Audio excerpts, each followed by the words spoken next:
This is an example of how to quickly make a copy of a bunch of files in order to retain a copy in your My Drive when transferring files into a team drive. So I made a demo folder and I've already put in all my files that I want to go into this test drive here. This test drive is a drive that this account has full access, so I can add new files.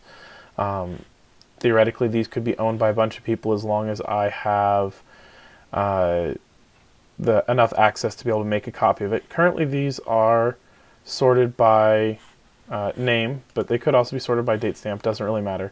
Now, if you've got documents scattered over your My Drive that you want to transfer to the team drive, you can use the Shift Z, and if you notice, I've got a keyboard viewer down here so you can see what keys I'm pressing.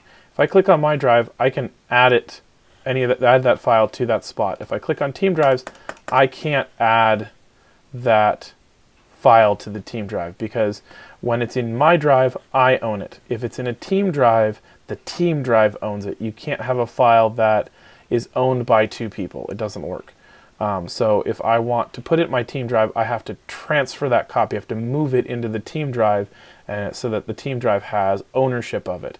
All right. So if I use Shift Z to put all of these files that I want to go into that test drive in the one folder. So these could have multiple locations. Over here on the right, it just says demo folder because I created them for this demonstration. But they could also be in another folder because folders are really like tags in Drive.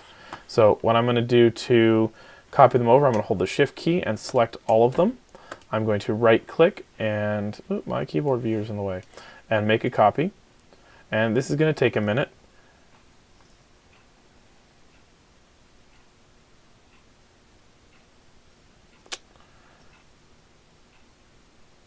There we go. All right, so you're just going to have to wait until it finishes making a copy. If you've got a bunch of files, it's going to take a little while. When it's done, it'll say undo, and then that little box in the bottom corner will disappear. So now you can see all these ones that aren't selected, those are the copies. So I'm going to rename them after I move them to the team drive so that I don't confuse them with my old versions. So I'm going to select all of the ones that I want to move. If I want to put them in a folder in the test drive, I can make that folder first and then just use a little arrow so I can see it. This time I'm going to drop it in the root of the team drive. And it's going to give me a warning because this is an account that's not my district account. I'm transferring it into a team drive, which is my district account. So I click OK. If you're transferring from your district account to a district team drive, you won't get that warning. So it warns me that people who have access in test drive can see those files. So I go to test drive, and I've got old tester files in here, and then here are all my new documents. So now in order to rename them and remove the copy, I select the first one, I press N to rename, then I use Command or Control and the arrow key to go back to the front of the text box. I hold Shift and use the right arrow to select the part I want to delete. I hit delete, I hit enter, I use the down arrow to do the next one, and then I repeat.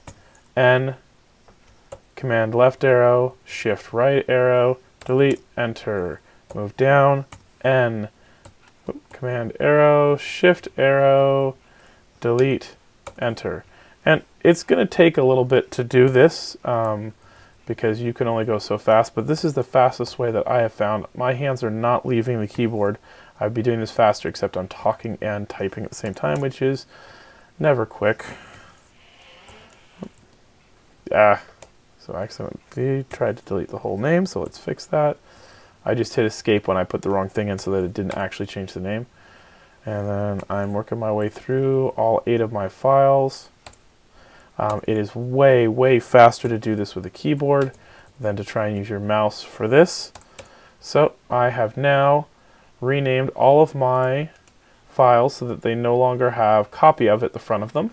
And you'll notice there's no owner listed anymore because the owner is the team drive. Anytime it's in a team drive, the team drive owns the file. There you go. Hope that helps.